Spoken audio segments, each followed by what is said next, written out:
Ханым, исәнсез. Хайырлы көннәр. Сылтания ханым, шуннан да менә соңгы елларда мәктәпләргә һөҗүм итү, яшь егетләрнең үз мәктәпләренә һөҗүм итү очраклары арта башлады. Әйтегез әле, менә мондый яшьләр каян килә? Менә бу Ижевскида булган хәлләр безне бик нык тетрәнергә мәҗбүр итте. Әлбәттә, һәрбер әти-әнигә инде үзебезнең кайгыларыбызны уртаклашабыз. Бу бик авыр хәл. Пермдә булды бит инде безнең мондый хәл, безнең Казанда булды шушындый хәл. Алар һәрберсе дә үз эшенә йомылган балалар. Алар дөньяны, кешеләрне күрә алмаска әйләнә. Бала дөньяны, кешелекленекне, кешеләрне яратырга иренә гаиләдә. Әни, әти аша. Әгәр дә баланы әти, әни яратмый икән, бу очракта дөрестән дә бала үзен мин кирәкми. Бу дөньяга мин кешеләргә кирәкми дигән теге үзенең эчке дөньясына кирип урнаша. Аңа бит нинди дә булса ситуация кирәк. Бәлки менә шушы үзенең йомыклыгы аркасында буллингка эләгә, аның укуының сыйфаты кими һәм шунлыктан аны гел иптәшләре арасында тарафыннан да кыерсытыла, укытучылар арасыннан да кыерсытыла һәм инде башка өлкәннәр арасында да кыерсыту кичереп бикләнә үз эшенә һәм ул үзенең сәгатен көтә диләр бит әле. Һәм инде ул шартлый. Буллингның нинди төрләре була һәм аларның кайсысы иң куркынычы? Буллингта хәзер безнең бит инде бар психология яктан, физик яктан һәм инде кибердәләрне интернет. Иң куркынычы интернет, чөнки бала интернетта һәм инде психология яктан бик куркыныч. Әйтәләр, психология яктан кешене җәрәхәтлисең икән, аны беренчектә бетерергә авыр.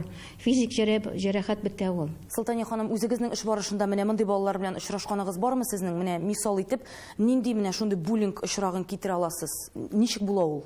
Менә минем үзем белән шундый очрак булды. Килде шундый малай дип әйтик инде, яшүсмер малай.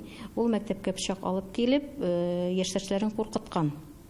Һәм инде моның төп сәбәбе үзен яклау. Аның үзенә теге төрле сүзләр әйткәннәрдер инде, чөнки гаилә хәле аның башкачарак. Айрылып тора башкалардан дип әйтик инде без. Шуның аркасында бәлки ул үзенең дәрәҗәсен, авторитетын күтәрәсе килгәндер. Укытучыларның август җыелышы вакытында Эчке эшләр министры Артем Хохорин мәктәпләр менә мондый пычак алып килү кебек очракларны, укучыларның менә үзара буллинг очракларын мәктәпләр яшереп кала дип әйтте. Менә мондый яклап калу, мәктәпнең үз эчендә калдыруы нәрсәгә китергә мөмкин? Менә шушындый хәлләргә китереп чыгара. Алар бит һәрберсе үз мәктәбенә бара. Буллингка, ягъни кыерсытуга дучар булган баланы яки үзе менә шулай башка балаларны кыерсыта торган балаларны менә ничек аерып буланың билгеләре бармы? Бала үз эченә бикләнә, кешеләрне күрә алмый, дөньяга битараф була, әйләнә-тирәдәгеләргә күбрәк телефон, компьютер, телевизор каршында була, мәктәпкә барасы килми, укуның дәрәҗәсе, уку сыйфаты төшә, һәм инде кием белән йокларга мөмкин ятырга ул, үз-үзен карамый, тышкы кыяфәтенә игътибар бирми башлый ул. Әти-әнигә нишләргә соң инде бу очракта, әгәр дә менә ул әлеге билгеләрне баласында күрә икән? Бу балалар белән теге шәхси эшләү кирәк. Аларны күреп, бәлки аларга ниндидер теге поручение диләр инде, элек бирәләр иде, хәзер дә бар ул. Бәлки аны шулай кызыксындырырга кирәктер. Менә син булдырасың бит, мин сиңа ышанам, менә син шушыны эшләл дип. Я булмаса берәр теге авыр шөгыль бирергә кирәктеләр инде аларга. Нәрсәдер эшләргә, менә башын ватып, нәрсәдер эшләргә. Игътибар җитмәгәнлектән булырга мөмкин бу. Безнең һәрберебезнең үзебезнең чик бар. Ул чикне үтеп керергә ярамый. Бала дигәч тә аны бераз гына инде чикләрне билгеләргә кирәк. Әгәр дә ул гаиләдән килә икән, үзенең чиген белергә, мәктәпкә килгәч ул аны белә инде. Бер мәктәп кенә бер нәрсә эшләй алмый, мин монда мәктәпне дә гаепләмим.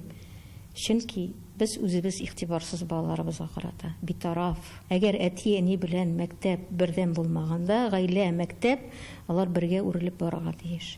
Әңгәмәгез өчен бик зур рәхмәт сезгә. Үзегезгә рәхмәт.